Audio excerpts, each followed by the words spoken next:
if health care reform passes, somehow we're going to have to pay for it. Now, the president stands by his campaign pledge. Taxes will not go up for anyone who makes less than $250,000 a year. But is that true, or is that fuzzy math? Joining us live is Republican Congressman Mike Pence.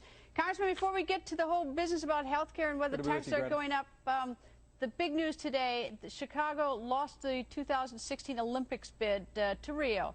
And after President Obama and his wife and Oprah flew to Denmark to make the personal pitch, we're trying to figure out if is that a setback or not? Well, you know, it's a disappointment to millions of Americans, especially those of us in the Midwest. We would have loved to have seen the Olympics come to our country in 2016. And it no doubt would have created some jobs down the road. But, you know, sadly, it looks like the president's had about as much luck selling the Olympics, selling Chicago to the Olympic Committee as he has selling health care reform to the American people. You know, I think you know the vision of seeing the President of the United States board Air Force One headed to another glamorous capital around the world on the very day that unemployment rises up to 9.8%, another 250,000 Americans lose their job, I think is a source of frustration to millions of Americans. So we're disappointed about the Olympics, but sure would like to see this president put this economy and American jobs as job one. You talk about the sort of the image, the visual of him going off to try to do the pitch for the Olympics. As an aside, though, the Air Force One is a mini White House. Presidents work on it, and he did have a discussion with Afghanistan. So I take it, I mean, or let me ask you, are you critical of him making that trip, or do you give him credit for at least trying? Well, look, I just look, you know, families are hurting in this country, Greta. The reality is that unemployment continues to rise, rising to 9.8% today, more than 250,000 Americans more out of work. I think 15 million Americans that are jobless today. We have great debates in this country underway about everything from health care reform to energy policy.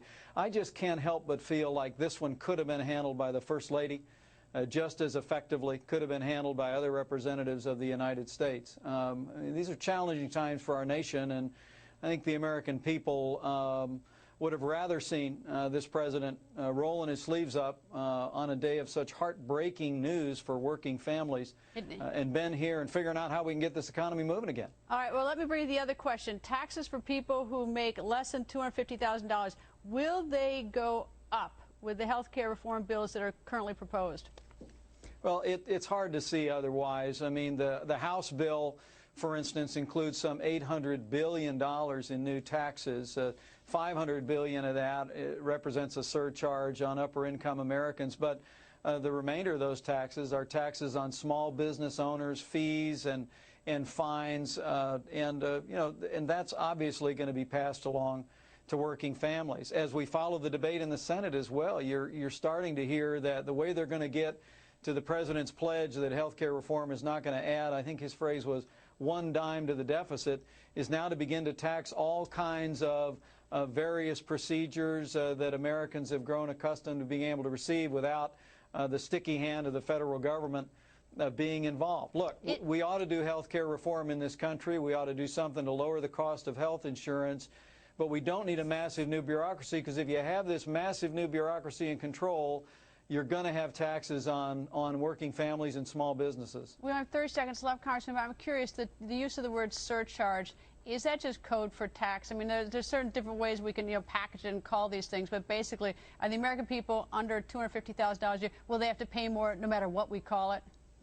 Look, more than half of the Americans who pay taxes in that upper income bracket that the Democrats love to point to are actually small business owners filing as individuals.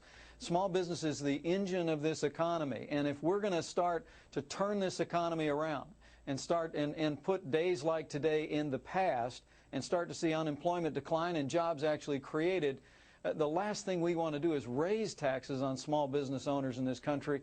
We need to cut taxes for small business owners, working farmers, working families and family farmers, and that's what Republicans are going to continue to fight to do, Greta. Congressman, thank you, sir.